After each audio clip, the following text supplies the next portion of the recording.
said you guys need to back up, but I'm going to say you guys can stay right there in your chairs. It's all good. All right. Remain where you are. You know what? Come on, why don't you come up here with me? Like I said, our guest isn't here yet. You can come up. You can be my panel guest now. Forget that other guy. You can come on up here. No. Now, I don't think you want to do that. Nope, you might end up hurting yourself. We need some paramedics. Oh, wow. Ow. Or you can just stay there. You want me to just get your mic and bring it over there? Oh, wow. We might need, anybody got an ice pack, a plunger, anything like that for him? I think I broke my water gun. Think you broke your water gun? Ouch. Yeah, you don't ever want to mess with a water gun.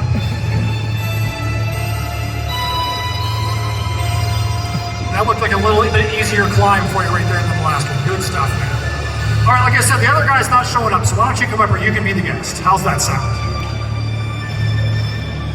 All right, well, this is his chair. You can sit right there. There's his mic. It can be yours now. Test.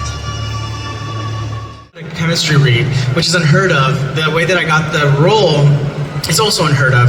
And it's such a Hollywood story because I was at home in my pajamas and my friend invited me to her house for a wine and cheese night. And I was just like, I don't know, I'm in my pajamas. And she's like, well, I'm in LA for a little bit because there's a storm in New York and she had a newborn baby that I hadn't met yet.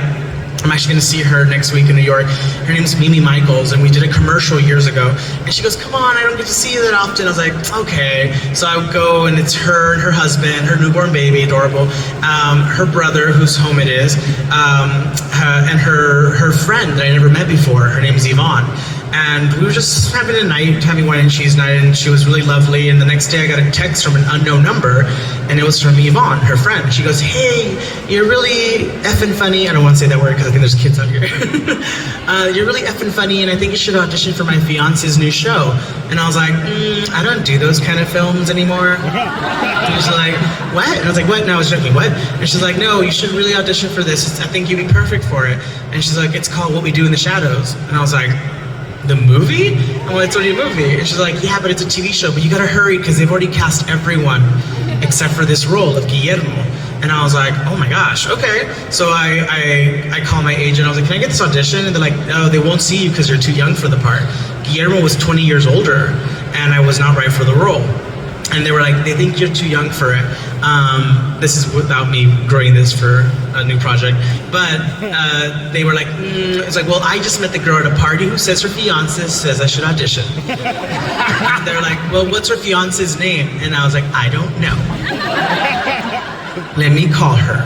And I called like, hey, what's her fiance's name? And she told me it was Garrett Bash. And I said, Garrett Bash. And they're like, okay. So they gave me a complimentary audition in Hollywood where it's like a friend of a friend who got someone's audition. And I go into the office and I want to meet the casting director, who's Allison Jones. So if you know Hollywood, and Allison Jones is the major casting director who's cast Golden Girls, The Fresh Prince of Bel-Air, Bridesmaids, The Office. Like, she's cast all of the shows and movies that you probably have seen and love. So I was like, I want to go meet her. I want to go see Allison Jones. So I was like, I'm going to dress myself older. I want to make myself look older. So I got this really nasty orange long sleeve shirt, a brown sweater vest. And I was like, I don't know a lot of Guillermo's. And it happened to be at my writing partner's house, Jamie, and she had a picture of Guillermo del Toro in his autobiography book, and he had his curly hair and glasses. And I was like, yeah, that's what a Guillermo looks like. So I parted my hair in the middle and I curled them, and I got these Harry Potter glasses and I popped the lens out, and I went to the audition. I was like, I know I'm not old enough for this role, but at least she'll remember me. I'm not gonna get this part. In my head, I was like, I'm not gonna get it, but she'll remember me. So I walk in, I'm all dressed up, and I never dress up for a character. Like I might wear like a piece, you know, a shirt or something that goes along with the character, but I don't dress up. You know, it's like going to audition for like Mickey Mouse, you know, like I'm gonna wear the ears and everything, you know. And so it was like, which I could, I guess. But so I showed up and I was like, I'm here to meet Allison Jones. And they're like, oh, she's not here. I was like, no, I have an audition. And they're like, oh, she's in London auditioning for Guillermo's. And I was like, weird place to look for Guillermo's, but okay. I was like, all right, but I'm auditioning. They're like, no, we'll have you audition on tape. And then I go in with Ben, the casting associate, puts a microphone on me, like a little lapel thing. And it was one of those moments as an actor where you like are doing the scene. And I just remember I closed my eyes and I opened them and the scene was done. I completely fell into the character, and I remember opening my eyes, and I looked up at Ben, and he looked at me like, and I was like, are we starting? And he was like, we're done. And I was like, oh, thank you. Thank you. And I walked out the room, and then he goes, Harvey, wait. And I thought he was gonna say, you're the one kid, you're going to Hollywood, you know, or something. And he goes, Harvey, wait. I goes, yes, the microphone. And he takes the microphone off, and I looked out, and I was like, oh, sorry. And I was walking out with this microphone. I walk out, and my agent's like, how do you think you did? It's like, I don't know, I don't remember what I did. I just remember I really fell into Guillermo. It was really comfortable to me fall there. And he's like, okay, well, we'll see. And they called 2 hours later, and they had shown it to FX, and Taika Waititi, Jermaine Clement, Paul Sims, everyone, Stephanie Robinson, and the casting director in London. And they had all seen it in 2 hours and unanimously voted to test me with Kayvon.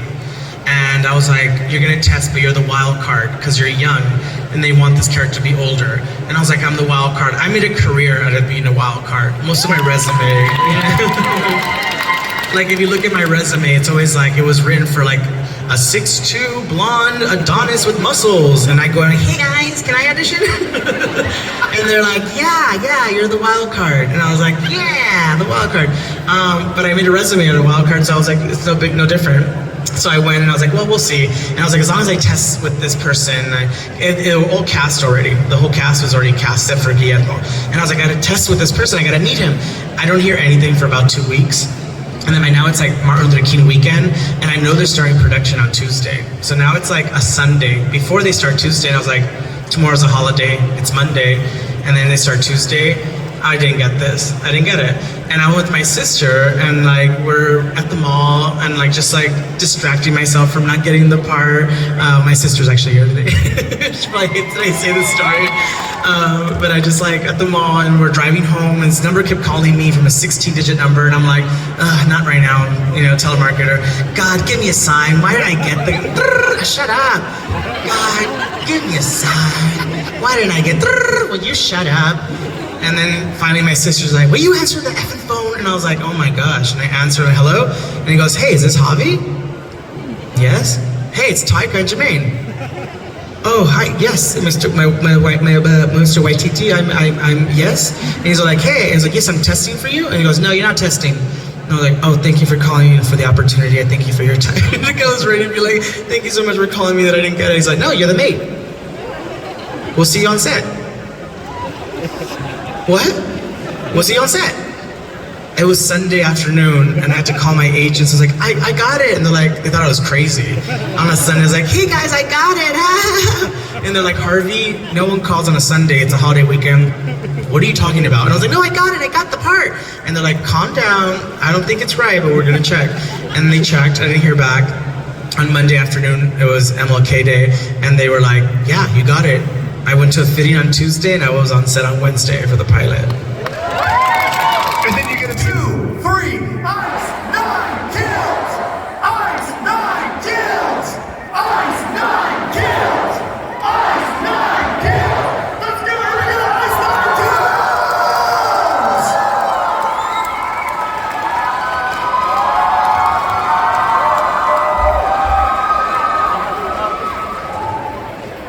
How we doing, Spookala?